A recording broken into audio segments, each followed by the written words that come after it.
Okay, November 6th, 14 a.m. I'd like to open up all our meeting to order. Informed we do have a forum today with board members present. Into the agenda. So do you want me to start this first item? Yes. Okay. So after the board has been filled, the next step is we have nominations and elections for officers. So we have a process that we'll run on that this morning. Does everyone have this sheet, the department memo? Yes, they do. Okay. They do. All right. Yep. So we'll open with nominations for the chairperson. Does anyone have nominations for the chair? Eddie, I think you're doing a great job. If you are happy to stay in your chair, I'm happy to nominate you for a second year.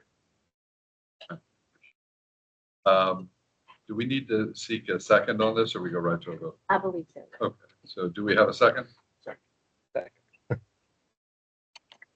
And now all in Just for favor? my awareness, are there term limits? One. 2 years. Oh, 2 years. 2 years. Okay. 2 1-year terms? Is that how that works? And I turn I'd out, like it to you. I'm just curious, because you kind of had a mid-cycle election. so my term ends as a board member in 2026. I can't serve again after that. Okay. I will have served 3 terms on the board according to the city guidelines. That will be the end, and I will not seek to overturn that rule. Okay. All right. But Thank yeah, it would be for a year that we're deciding today. I didn't mean to derail us. I'd be in full favor. I think you're doing a great job. Right here it says each officer shall serve for 1 year and thereafter until their successor is selected. So. You can go forever. If elected forever, I will not serve, I promise. But for this year, you have my commitment, subject to the following vote. So all in favor? Aye. Any opposed? Motion carries. For the vice chairperson, Then Luke will open the nomination since you're the vice chair. According to the rules here. So you open. I open the nomination. Yeah, because the Okay. current chairperson must. Oh, I see. All right, I'll open the nominations for vice chairperson. You can also nominate yourself as well. Sure. Okay. I nominate Luke.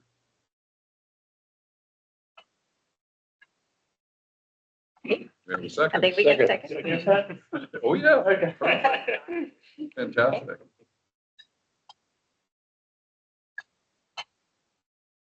All in All favor? in favor? Aye. And there's not a secretary. Calvin was our secretary. So if you open- Does anyone have a nomination for secretary? So the secretary basically just is like the Speaker of the House. If Eddie or Luke are not here, then the secretary can run the meeting.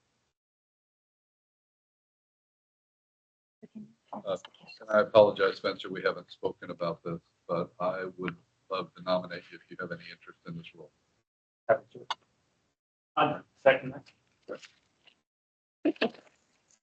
All in favor? Aye. Any opposed? Fantastic. We have our officers. So shall be documented accordingly. All right, so we'll continue the agenda. Approval of minutes from October 2nd. We have a motion to approve the minutes from October 2nd. Looking to approve? We have a second. Second. All in favor? Aye. Any opposed? Motion carries. Or citizen comment period. Do we have any citizens here with us today? Or with us electronically? Citizens being present, we'll do close citizen comment period. All right, staff reports and presentations. Victoria, may I turn this back over to you? Yes, go ahead. And then you can continue reading. Okay, so basically just some updates from over the past month. City Council did approve the appointments and reappointments of our new board members that were introduced earlier, and reappointments of Eddie and who was the other person? Julian, right? Your reappointment. Yes, okay. So council approved both of those. Welcome, Cassidy. You just joined us. So for our new board members, Cassidy Baronato. Hello. Sorry. Regional board. And then also on the 2nd, the city council approved our economic development strategic plan. So we went over some of the highlights of the plan at the last meeting. And for those of you that are new to our board, I will email you our strategic plan. And then if you want to take some time, we can talk separately about the plan and what it entails. I do want to talk with Eddie a little bit more about each. The strategic plan has 5 different initiatives, and then there's goals for each initiative for the fiscal year. So I'd like to work with Eddie and see how we can get the board more engaged in some of those goals. That we'll talk a little bit more, and that will come forward at our next meeting in December. Let's see. Oh, and then there was an item on the agenda as well on the 15th. And so we had a discussion with City Council about our Pie Capital of Texas branding. So if some of you have been here long enough and are familiar with a tagline that we used to use, or a branding, a tourism branding, it was the Pie Capital of Texas. But City Council decided that moved on from that, and so we have dropped that, and we're not moving forward with that. So we will be, if they haven't already done it, our teams will be removing everything that has the Pie Capital trademark on it. And they didn't, I had asked if they wanted to move, if council wanted to move forward with a rebranding initiative, but they wanted to pause for a moment, let some of our other projects play out, let the Parks Master Plan develop a little further, and then maybe take on a full rebranding for the city, or just a refresh. Victoria, does that mean, just to clarify, they also did not renew it through the state legislature? We have that until maybe 2035, I believe. Oh, It's quite a okay. long time. And so I don't think we'll seek to renew it at that time. Okay, and then continuing on with updates, on the 7th, our team put together the Kickstart to Success Small Business Symposium. So several months ago, City Council adopted a small business Kickstart program that they wanted us to focus on assisting small businesses in our community. And so this is one of the initiatives. We had representatives from SCORE, from SBDC, our Hayes County partners. Who am I missing, Lauren? We had Texas. Oh, Workforce Commission, Workforce Solutions. Julie was there. Thank you. And so we had about 20 or so attendees, and I believe it was very well received. We've received several compliments and feedback that the partners that we had there were very helpful, and so it's good for our small businesses to know what their resources are. In addition to, we had Will and his team there, the planning staff, discussing the process to open a business in Kyle. So we'll be doing this on an annual basis. So we'll bring forward more information as we develop other small business support programs. We had City Fest that went very well. I know our city staff was there. This is something that our city council, this was their first year doing this, and they decided to do a City Fest where, when you were there too, every department of the city was present there. They had their own tent. Kathy had the coolest demonstration on flooding, right? Stormwater detention. And it was really cool. So it was a chance for our community to get to learn what all of our departments do. And then also and we did it in a very fun and interactive way. It wasn't, we had games and prizes. And then the mayor gave his state of the city address. So it was very well received and lots of good information on that. Let's see, community engagement for parks. Okay, so here's where I'll give Chris some time. I wanted an expert like you to kind of let the board know what your initiatives are and what your goals are, and then also show them how they can find the survey and see if they can take it and encourage others to take it. Of course. Go ahead. Well, thank you for having me, and good morning, everybody. As I mentioned, my name is Chris Scott. I'm the Parks Deputy Director. It's an exciting time for Parks and Recreation. We are currently undergoing our master plan. We have had 2 open houses, with our second one being today. So if you can, please share that information so we get people at our pop-up event. We do plan on being at future events when it comes to city events. If there are any opportunities, I hear local business owners, or if there's any ideas of where we can go, such as schools or you name it, how we can get the word out there to take surveys. That's one of the features that we're currently undergoing in the Parks Master Plan. If you don't know what the master plan is, it's a 10-year plan that's really just gathered from community feedback and different stakeholders within the city. So we're looking to shape the future of our parks, improve our parks, preserve open space, identify strategies on land acquisition, and you name it. So it's a true blueprint for the Parks Department for the next 10 years. Our current goal is to target roughly about 2,000, 3,000 surveys. We're at 400 surveys. So if there is a way, again, that we can get out there, or ideas that we can push that message out there, will be greatly appreciated. We are conducting these open house events. We are going to be conducting stakeholders, so we're not only going to be receiving information just from surveys. We are going into the community. There's ideas of maybe even going to HEB and having a booth set up. So that's one of those pop-up ideas that we've had. But if you guys have any questions, again, I'll be here to answer. One quick one, Chris. And Dr. Wright, I'm sorry to be on the spot, but I wonder if there's a conversation to be had around some of the events that schools host that obviously have a lot of our constituents present, a lot of voters. Might be a great opportunity, and I wouldn't know which one makes the most sense. I don't want to interfere with an emotional event like graduation, but I know there's other events where you have a lot of people. That if you and Chris haven't spoken about that, I wonder if we could use this opportunity to allow that conversation to happen. Of course, and I know we're going from having pop-up H frames, A frames at various park facilities just throughout the city.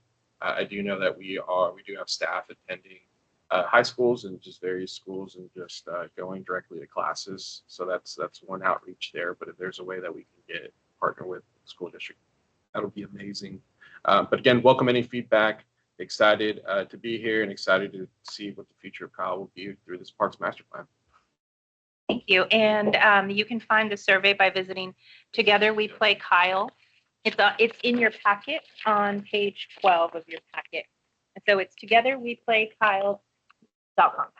Yep. How long does the survey take? About 5-10 minutes? A little bit longer. From what I'm hearing, it's roughly about 10-15 minutes. But again, it's a lot of great information in there. If you don't see anything specific, please add it. There's a way that there's open-ended responses or comment boxes that you can add. But it will be closing on December 6th.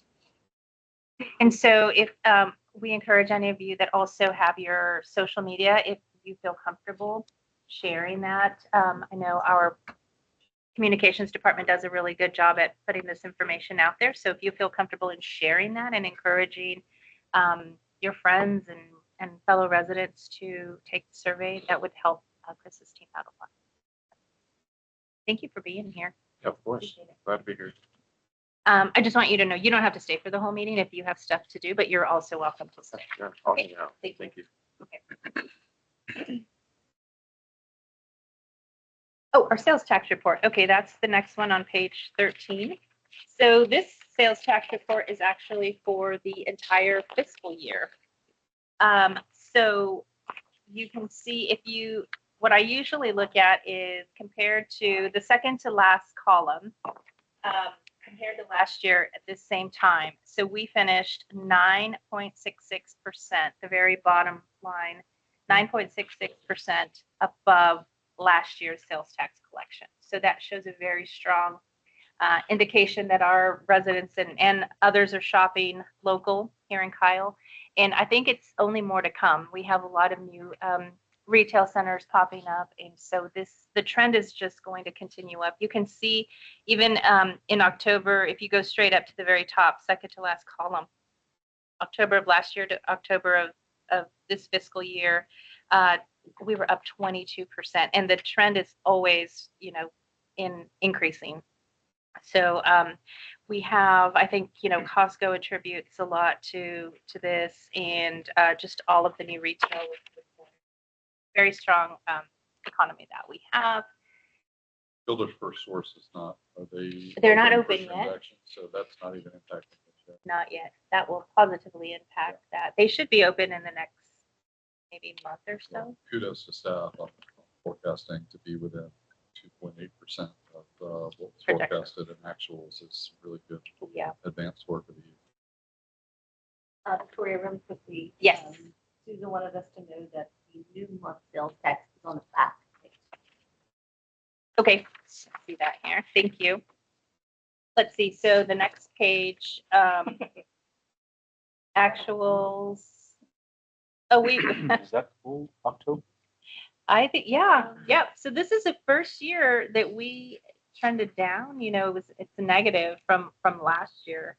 So that's interesting. I don't know what attributed to that, but it'll be interesting to keep an eye on that. Here we were talking about what we did last year, and then now we're negative. But I mean, if you look all last year, there was never a negative number. So this will be interesting to keep an eye on that and see if there's any sort of trend and reason why that happened.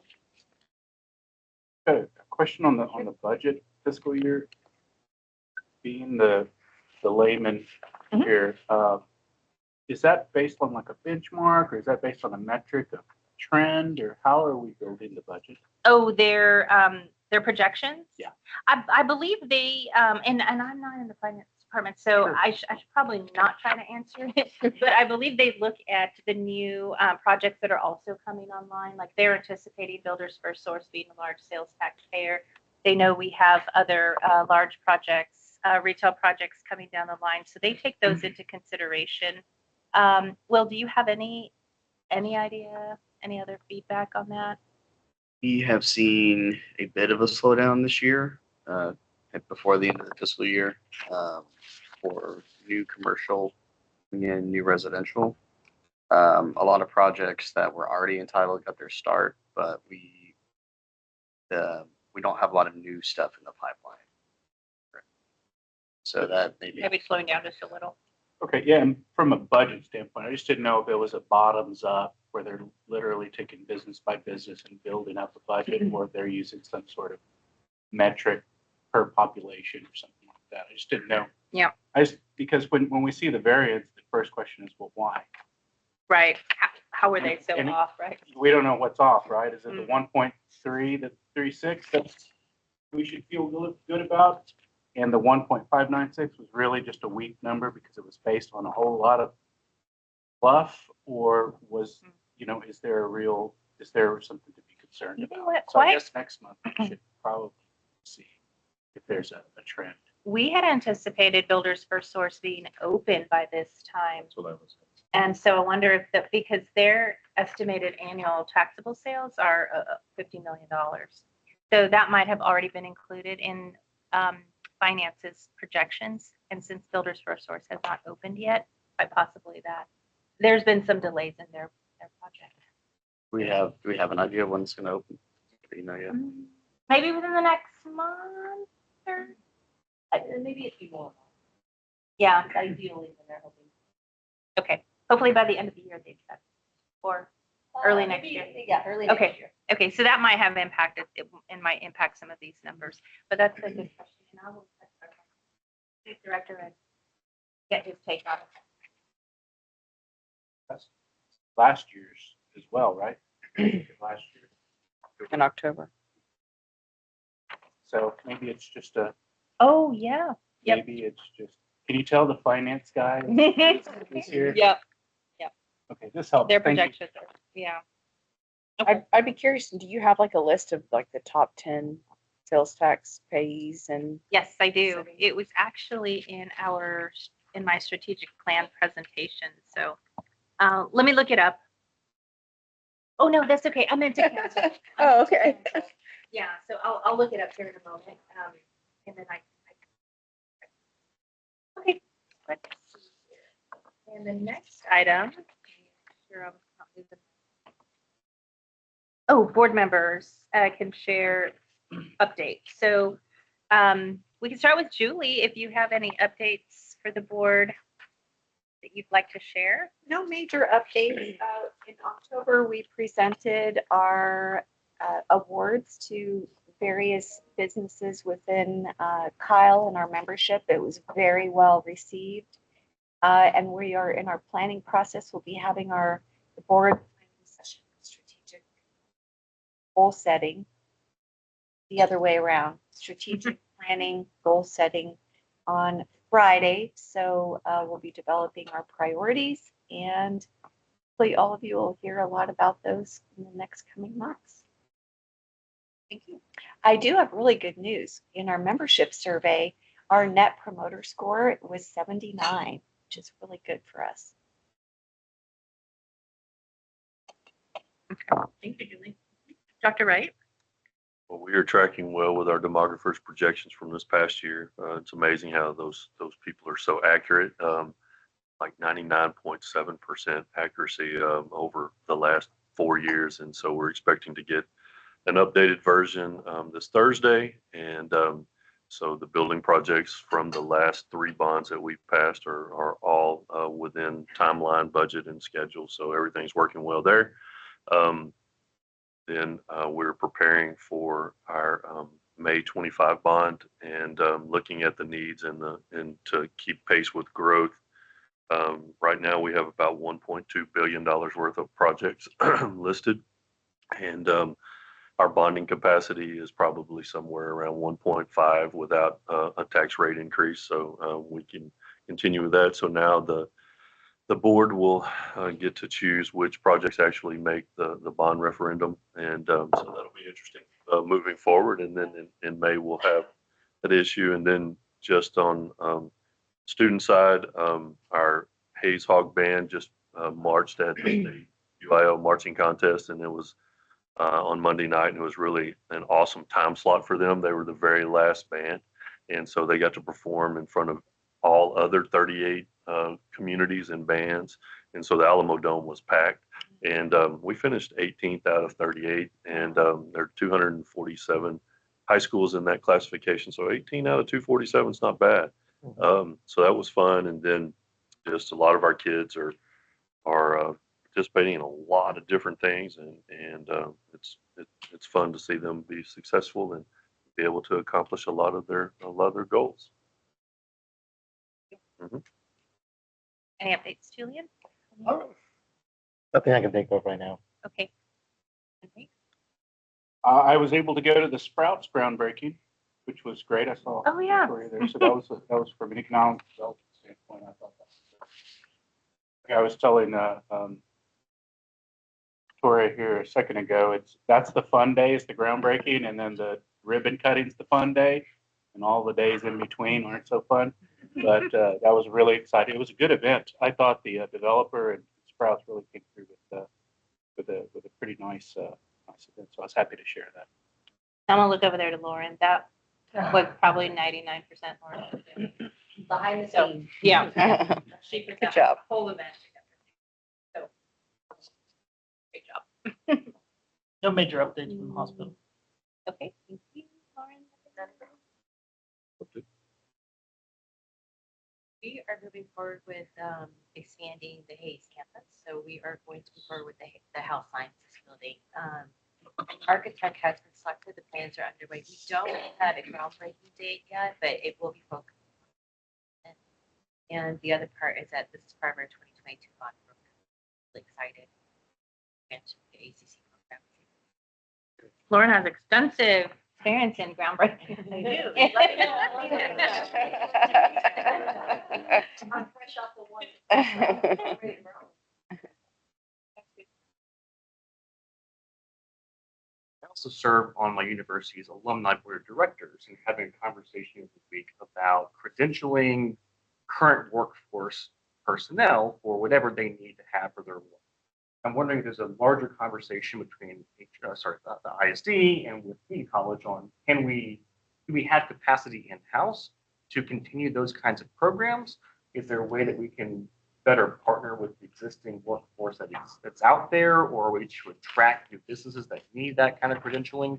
If we don't have it in-house, do we look externally to bring more resources into the area to try and partner that up? So no action item right now, obviously, but certainly want to continue that conversation with the whole group, especially too, to see where can we grow that area if there is it. Thank you. That could be part of, in the past, we've actually broken up, and I don't know if you remember this, but we've actually broken up into small subcommittees of workforce development, small business support. So that could be something that maybe we can consider. It could also be part of if the Greater San Marcos Partnership was here, it could be part of a regional effort as well and involve them in the county. So, well, I'll make a note of that. Okay. Any updates? Yeah, so a few of my the local companies I work with have had a strong entry into Q4 and already started holiday sales. A couple of the retailers, so hopefully we see that in sales tax. Yeah, hopefully. Okay, thank you. Let's see, our contract to manage the airport was extended by 5 years, so we'll be around at least until 2030. So that's exciting. Happy early Veterans Day if there are any veterans around the table. There are 2 events happening at the airport this weekend. One is a fly-in. These are both on Saturday. Starts at 11, I believe, 11 to 4. And then the Commemorative Air Force has their annual Veterans Day hangar dinner dance. So if you have not attended that, there are still tables available, free booze, and Black's Barbecue. Lots of dancing. So, yeah. Cassidy, congrats on the almost completion of the new hangar right off Yes. the main road. How close are you guys to that? Oh, they're punch lists right now. Yeah. It looks beautiful. Yeah, it does. It kind of it's kind of the new front door to the airport. So 12,000 square feet. Yeah, it's amazing. So more to come.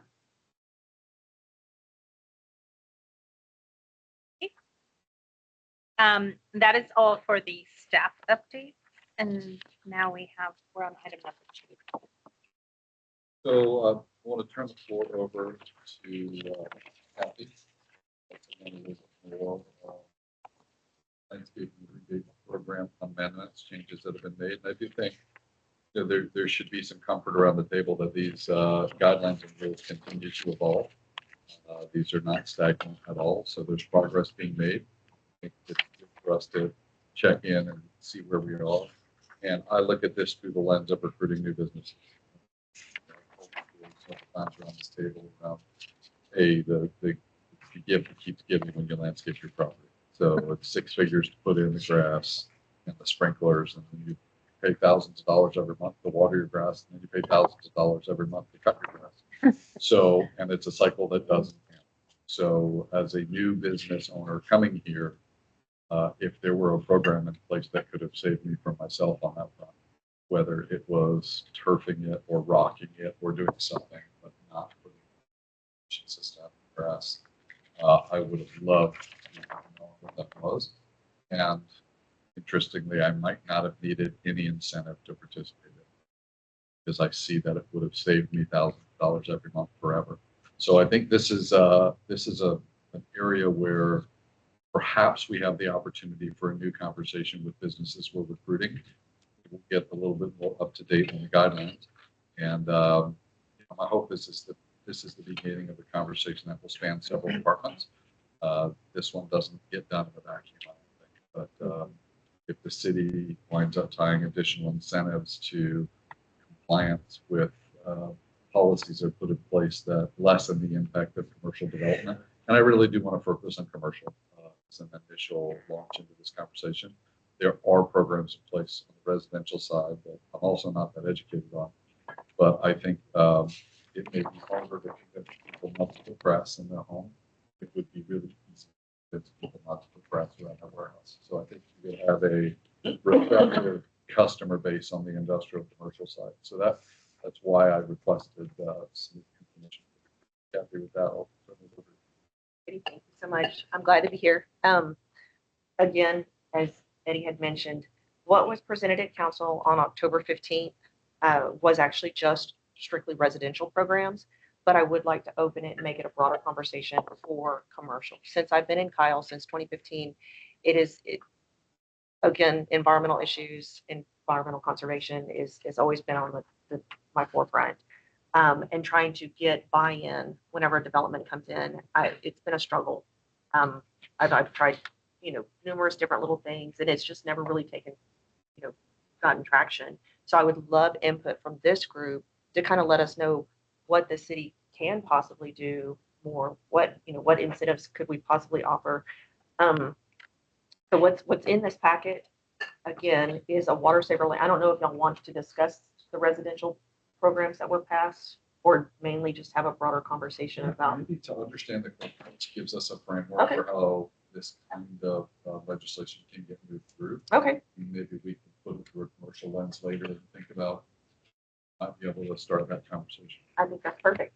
And also too, this will involve Will, because they just recently did updates that actually allow for more xeriscaping for commercial facilities. And so I'll probably will of course speak to those from the residential side. So I think it was back in August, council actually had come forward and said, hey, we want to, look at creating some pilot program initiatives. The two things were rain barrels, rainwater harvesting, and possibly xeriscaping for homes. And so myself and our water utility or public works department worked to kind of put together some ideas that were presented in October to council. The first one, of course, was rain barrels. And that is, tying an incentive, giving a rebate for residential customers that are interested in seeing how that works. Again, they are pilot programs, and that was instructed by council that they be pilot programs, just because we want to see how many people take advantage, what people's thoughts are, and then of course expand it, hopefully if it does get a lot of traction.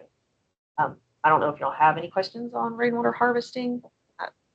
Are the incentives in that specifically related to the cost of the equipment needed to costs for a resident? It will cover a large part of it, because I believe it's $200 for a rain barrel. And so we were looking at different rain barrels that you could get at Home Depot, Lowe's. Again, we wanted them to come from hopefully local companies. And so I would say they were anywhere from $100 up to $250. It just depends on how pretty you want it to be. If you want it setting up on a stand, that kind of thing. And then of course there's conversion kits. So the $200 could definitely cover the majority of the cost. But again, it's going to be based up to the homeowner if they want a prettier model, fancier. So there are options out there. And we did take that into consideration. I don't, because you can buy different versions. We didn't want it to be a $500. And again, it's a pilot program. So I think as the program proceeds, I just spoke to communications actually on Monday, and they're in the process of updating the webpage with the incentive, and so we can start pushing that out to all the residential water customers. And this program includes both labor and supplies, or just supply costs? It's up to the homeowner to install it. So it will not cover labor. It will just be the cost of the material and accessories, as far as like conversion kits. Kathy, I'm assuming they submit receipts or something. There's going to be an application process to show that they purchased it and it's a reimbursement. Correct. Yeah, and we. $250. Yes. Is it Rebate of $250 for. Oh, that's for the request. Yeah, this isn't the rain barrel one. The rain barrel isn't included. But I wanted to go ahead and mention that. The rain barrel is $200, And yes, they do have to show receipts. It's rain barrels purchased after October 15th, because when we did the water conservation rebate program last summer, that included like low flow toilets, shower heads, things like that. We actually had people apply. People have actually applied and said, "Hey, I just bought a new home and they have low flow toilets. Can I have 3 of them or 2 of them? Can I get a rebate?" We're like, that's not really how it works. You have to go out and buy it. And so, but we did see, people had actually purchased them prior and then they wanted to get rebates, for those. And so we had to have stipulations. They have to be city of Kyle city limits. They need to be a water customer. Because as y'all know, Kyle, we have city of Kyle water, and then we have, sorry, my allergies, third parties. And so there are requirements, and those are all outlined. There's a front page that talks about the policies of, what is reimbursed. We don't pay for sales tax as a city because the city is tax exempt. So there's little caveats in it, but all of that is outlined on the front page, and then the second page is an application that they do submit to our public works department, and they're vetted. Like I said, he's pretty good about making sure that all the minimum qualifications are met before the reimbursement is issued. So that's rainwater harvesting. The second thing we wanted to do was address the landscaping requirements for residential. Again, and both of these things actually have to get approval through their HOAs. That was something that was brought up during the meeting.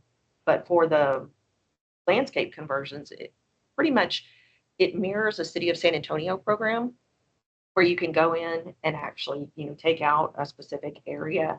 And the drawback to it, and I think the biggest disadvantage of this one, is that you actually have to go in and remove your sprinkler systems in that area, because again, the whole concept is to not use irrigation in that area. I don't know what all that entails, so I can see that. Yes. Those heads, you don't have to go in and take pipe, because that to me as a homeowner would be the discouraging. If you have to go in and take pipes up, I'm not interested. If I can just cap a head. Right. Okay. I'll take Especially if pictures. labor is not being reimbursed. Right. Correct. And that is going to be interesting, because technically the program does say no permanent irrigation in that area.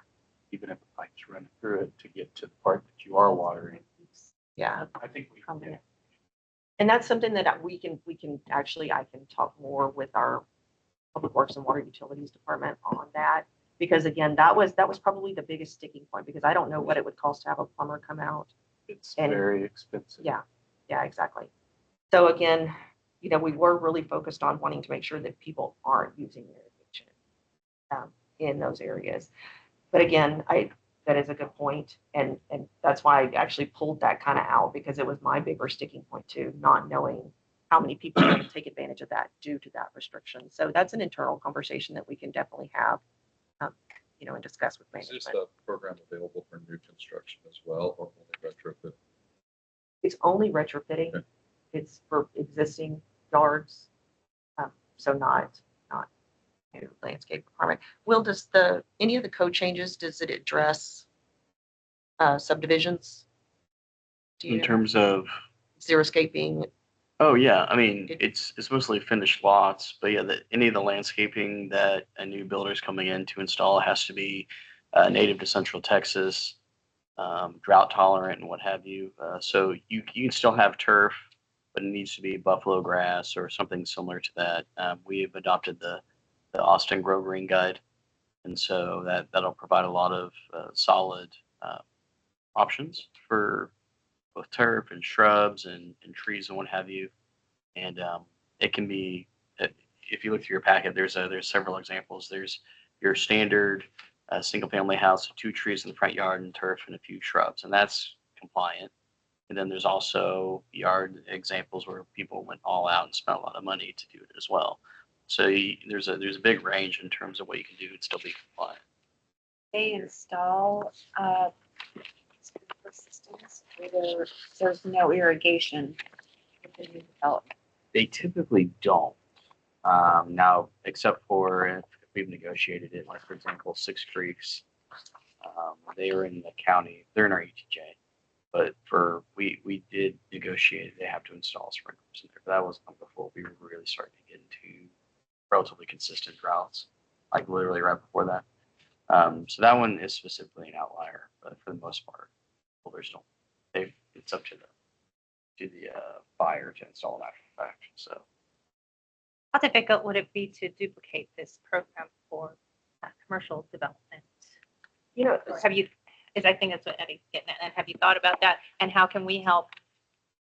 And do we need more feedback? Would you want more outreach to local businesses that we could help with? what I would really like to do is see it more at the pre-development when they're coming in to discuss these things with the development, because again, that's something that I think is our best opportunity to educate developers. Because again, I actually, if you look in the stormwater regulations ordinance under chapter 50 in Muni Code, there's a whole section at the back. We don't require low impact development or green infrastructure, but we encourage it.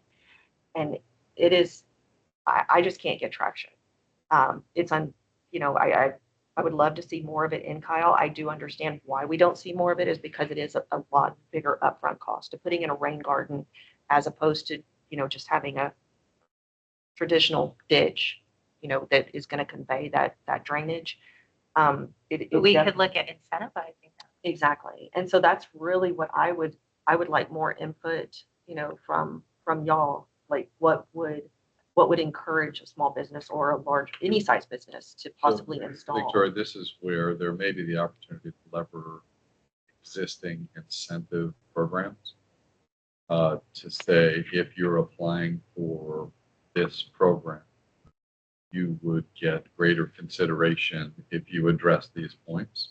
And it could literally be a non-budget item if we could build it into an existing incentive.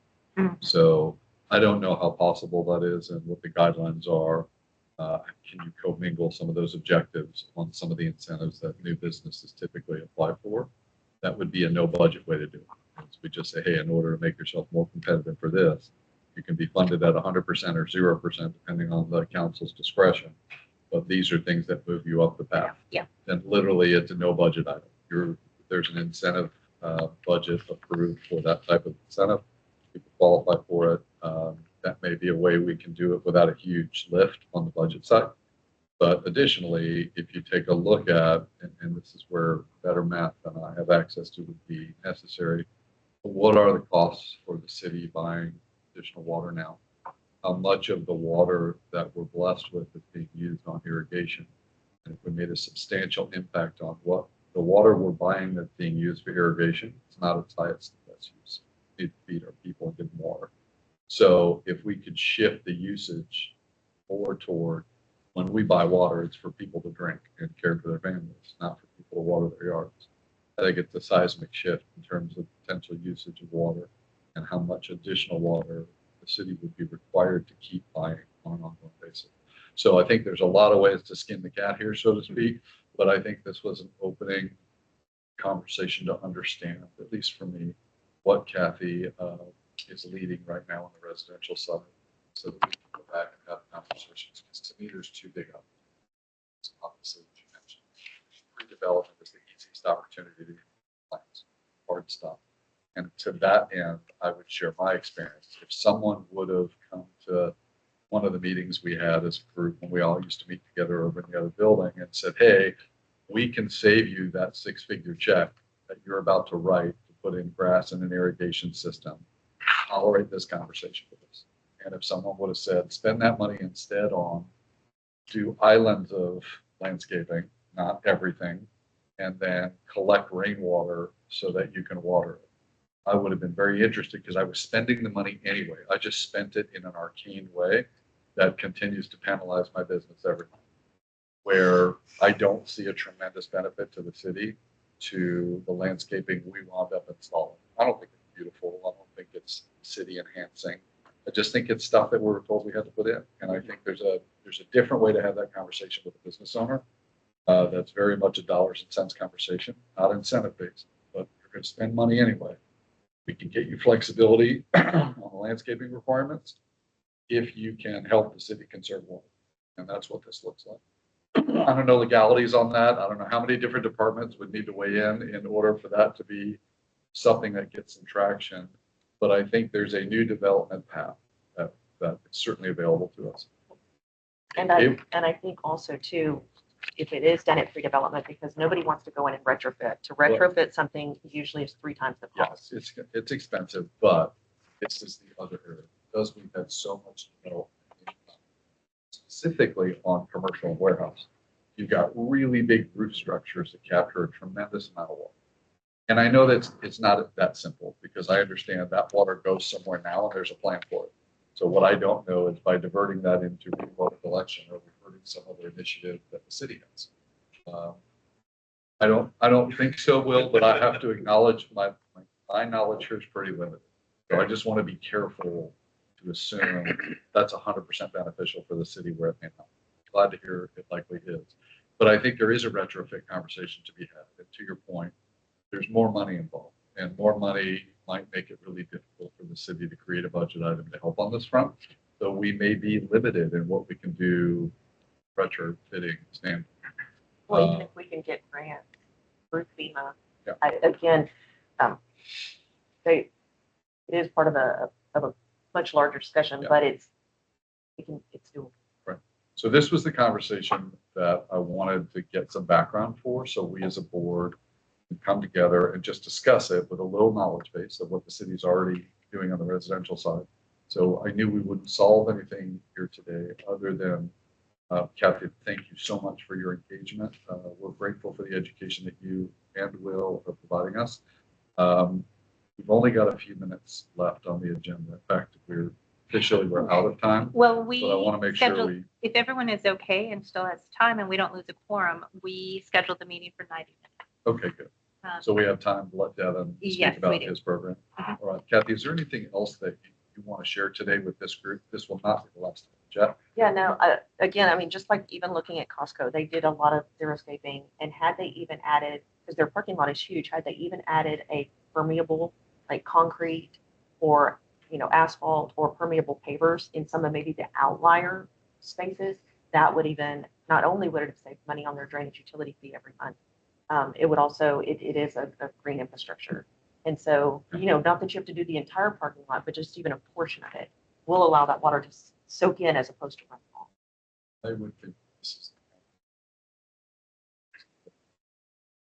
You come here, we can help you save money with your construction because you're going to have these fees anyway. If you do nothing, you're going to have these impact fees. But if you can just be a little proactive, it might be cheaper and you might avoid the fees. I would think you're going to have developers and business owners sit up and pay attention. Hopefully. And also, we're in the process of revamping our incentive policy. So as part of our strategic plan, the incentive policy we have now was adopted in 2011. And so I think this is a good time to write some of that language in there, be more mindful of it. So, okay. Thank you, Kathy. Devin, can you teach us about your world? Yeah. Yep. So if you keep on going to page 22, our next item is about fog. Thanks, Devin. So Take it away. again, I'm Devin Sizemore, the tree treatment coordinator for the city of Kyle. City of Kyle is behind both of the programs that I'm developing, which is the industrial tree treatment program and the fats, oils, and grease program. By my estimates, we're 7 to 5 years behind implementing these things. Most cities in our area already have these programs, including San Antonio, Brownsville, San Marcos, Buda, and Austin. The one that I wanted to talk to you about the most, and the one that I'm working on getting passed right now, is the Fats, Oils, and Grease Ordinance program. Basically, it's designed to protect all of our infrastructure and our environment. It prevents sanitary sewer overflows, any blockages in our collection system. With the rate that the city of Kyle is growing in the past 5 years, we've put billions of dollars of infrastructure into the city, and we want to protect that, right? And so this is geared towards food service establishments, anybody that has a grease trap, making sure that they're maintaining them properly, getting them evacuated on a regular schedule, and they're not sending anything into our collection system that could harm the infrastructure, kill my wastewater treatment plant, which would be horrible, or injure any of the workers. And so with that comes a learning curve, obviously. And so what I wanted to present to y'all was, and if we do this, we would be the first city in Texas to ever have one. These programs exist. So the FOG program exists in Texas, but a grant program for grease interceptors does not. It exists in Virginia, Colorado, in one in California, and I forgot where the fourth state was. But basically, the grease interceptor grant program would be for existing small businesses, locally owned businesses, that if they are out of compliance with this regulation, they could apply for the grant to be reimbursed for installing the proper infrastructure that they need for their small business, rather than taking on that cost themselves. My job is to protect the infrastructure, not to put anybody out of business. That grease that's collected, is there industrial use for that after on a secondary market? There is for yellow grease. Most haulers usually take it. So there's yellow grease, which is like your fry oil, stuff like that, and then there's grease which comes off of cooking anything that ends up on the floor. Most restaurants, and you probably know a lot about this, all of their dishwashers, their floor drains are usually connected to a grease interceptor, and so that's hauled out by a grease hauler. They usually do septic and stuff like that, and they end up taking it to a facility where they can process it. Is there an avenue for capitalizing on that commodity as like a Absolutely. You'd have to have the proper processes in order to do that. Some wastewater treatment plants in Austin accept grease haulers because they have the infrastructure to process it. But the most I've seen is for not the ones that I'm concerned about are the ones in the ground where you get most of the dirty grease that you can't really do much with it. But the yellow grease, you can definitely recycle it. The dirtier grease that goes to the grease interceptor in the ground, usually you have to do a large process in order to get that usable. And this grant program would address the dirty grease more than the yellow grease. Yes. It's just making sure that, like if on most FOG programs have a scheduled rate of pumping out your grease trap completely every quarter, so every 90 days. They're already doing this in Buda, San Marcos. Right. There are variances allowed, like I'm not going to make a smoothie shop install a grease interceptor because they barely produce grease. I don't know if you guys use a lot of milk.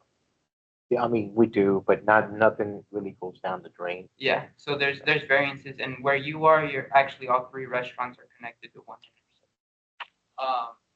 But basically, it's just to protect our infrastructure and have the ability to keep Kyle growing without having to tear up the road, those things, and have my collection screws out there. Because right now there is no oversight at all. We're more reactive than proactive. So let's say there was 2 grease interceptors at where your shop is, and Texican isn't doing anything about theirs, and they clog up that infrastructure. Now you're overflowing, and so is Aviators, but it's Texican's fault. Like that's kind of what my program is entail. What's the cost on this program? The cost to install a grease interceptor? For this grant? From what I heard from Victoria is we had $50,000 set aside for it. Right. So what we'd like to do, and when Devin approached our department, is we'd like to partner with him on offering that assistance program. So last year and this year, council funded $50,000 for a Kyle Cash program, which we haven't really yet been able to identify how to use that money in the best way to help small businesses. But I told Devin maybe we can refocus that money to this program. And so any restaurants, he's starting with restaurants only, and then he'll move on to food service food service. So that includes the hospitals, anybody that has a cafeteria and has a grease interceptor, a generator of grease. Yeah. Schools. Mm-hmm. I went to Tobias Elementary. They're doing great. Devin, how does a food service business know if they are in compliance or not? Usually, I just finished actually conducting my pilot study, and most restaurants and food service establishments are already doing what I'm proposing, which is a great thing. Basically, a grease interceptor should be sized when they put it in to handle a 90-day pump out rate, right? And so they size that in the planning and development. The way we're measuring it is, I could show you pictures, actually do a presentation later about this. But so the way a grease interceptor works, the wastewater comes in, it allows any solids to settle to the bottom and the grease sits on top. Then there's a pipe in the middle that allows clean water goes into another chamber to collect anything else that's missed, right? And then it eventually goes into the collection system. If I stick a dipstick probe down there, which is just a tube, basically, if 25% of that, so you'll have solids on the bottom, water in the middle, grease on top. If 25% of that entire length of that tube is grease and solids, then that grease interceptor isn't working properly anymore, right? And it needs to be evacuated. Most of the time, they're sized correctly to where every 90 days it'll hit that limit and they'll get pumped out and they'll be in compliance. And most restaurants are already doing that. Most commercial entities like Taco Cabana, Willie's, Freebirds, Einstein Bagels, and even some of the local restaurants like Los Vaqueros and the other one I went to, Garcia's, are already doing these things because they've had to do them in other cities. But there's a need for it here in Kyle. There are some that are not in compliance that could use. Yes, ma'am. And the ones that I approached already again, I'm not here to shut anybody down. I'm here to protect the infrastructure. The ones that I approached, I made them aware of it and they were very receptive. We got it pumped up the next day. So this grant program would be for those that we identify that do have to upgrade that interceptor, and it might just be a burden on them for that time. We haven't identified what the cost is, but $10,000. Right. So Lauren will be using the examples from those other states that Devin mentioned. Lauren will draft the policy for and the application for businesses to apply if they're affected, if they need to upgrade this interceptor. And then so the city could potentially help maybe pay for half of it. Too. So it's a great way to help small businesses. That's the way that most. Did you have? Oh, I was just gonna ask, once they get their interceptor, there's something they have to comply with in terms of submitting log sheets? Yes, sir. So that'll be up to the hauler. So the plan is to permit haulers the same way that they're permitted through the state. And so that'll generate funds for the city of Kyle and also bring more grease haulers to this area, because then if you're not on the permitted hauler sheet, then a restaurant can't use it. So it'll be an incentive for haulers to work with the city of Kyle. And then those haulers will submit their manifests to me through a software that I'm trying to put in right now. And that's how I'll monitor if they're in compliance. And then about once a year, I'll come in and do an inspection, make sure you have drain covers, that your grease interceptor isn't corroding, stuff like that. So the goal is at the next board meeting, to bring that policy and application forward for the board to review and to make a recommendation to city council, whether we support it. Hopefully, we're all in agreement. And then Devin can take that entire package to city council with his presentation. And if we do end up going through with this and city council passes it, we will be the first municipality in Texas to have a grant program like this. And me being a city employee, I'm committed to service and stewardship for my residents, and I also live in Kyle. And so this program is for people that have already been here and small businesses that have to update their infrastructure as the city of Kyle is growing. The only reason my two programs exist is because I'm regulated by the state. Once a wastewater treatment plant gets to a certain size, we have to have these programs, right, to protect the environment.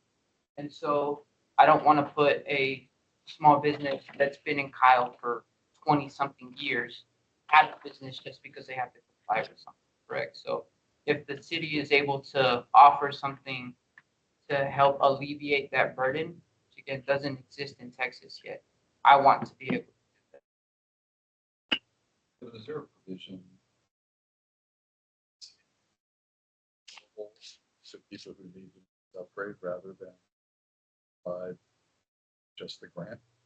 So we've seen we've seen one, and it was in Castle Rock, where they offered a loan program as well on top of the grant program.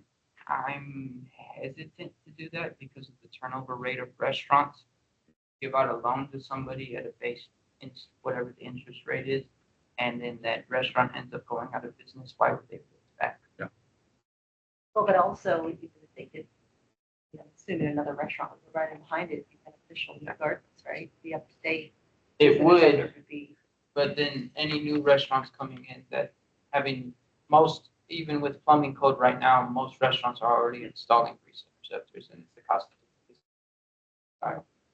So that's why this is specifically for current locally owned businesses. I wonder if that could be structured with a tax credit instead of a loan. Again, no idea how complicated these things are and how many departments they impact, but it occurs to me this is not a zero budget request. So if there's going to be money requested to go against this program to support the business owners, we only expand the reach of the program if we could find crutch the city could provide. That I think your point's the right one. How do we protect the downside for the city? And maybe if it were tied to a waiver of tax collection that they have to earn out over time, then if they're not in business, that's what it is. But every year they are in business, they benefit from it. So maybe they pay for it up front, but there's a way for them to recapture it over time if they remain in place. Just trying to think of ways to expand it to more people, because eventually everybody's budget runs out eventually. That money won't run out. Most restaurants, even locally owned businesses like Los Vaqueros, how long have they been here? Forever. Yeah. They already have all the infrastructure in there, and they're already on a pump out schedule that's regular. That'll be in my ordinance.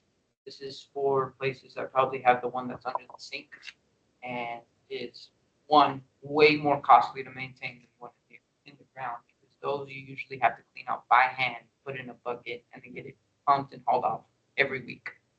And that's expensive versus 90 days, or if you submit a variance, at least every 6 months. And so from what I've gathered in my data collection, my pilot study, maybe 8 businesses might need this program. It's fundable. Okay. Yeah, thank you so much. I think that's it. That's our last item, right? Yes. Right, say, just really quick, since you just mentioned there's 8, There might be. if there are around 8, let's create a program that we can get all 8 businesses updated.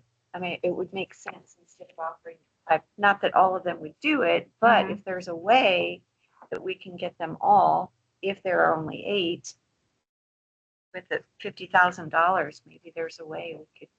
We talked earlier about it being $10,000 off for 50%. That's 10. That's more than 8. Problem solved.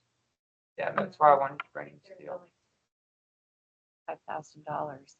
Some very small restaurants may not have $5,000. That's right. So I don't know, possibly we can look at a sliding scale, and depending on the size of the business, the age of the business, the capacity for them to pay their revenue. Yeah, they might qualify for a little bit more than someone else will. So we'll look at that too. You all late, maybe there's economies of scale. Yeah. As well. Yeah. Okay. The budget request's been approved by council. yes, actually, yes. That is, I wonder if anything in the downtown renovation. But that's aesthetically driven. But I wonder if there's any flexibility in that language. Oh, in the downtown facade grant? And it could be with less than 8. Right. Okay. Motion, does someone have a motion to adjourn? So moved. Second. All in favor? Aye. Any opposed? Motion carries. Thank you We're all. adjourned. Have a wonderful week. Thanks so much to everybody. Congratulations on all your swearing this morning. We're thrilled to have a board. Lauren, can I leave these signed documents with you? Oh, Go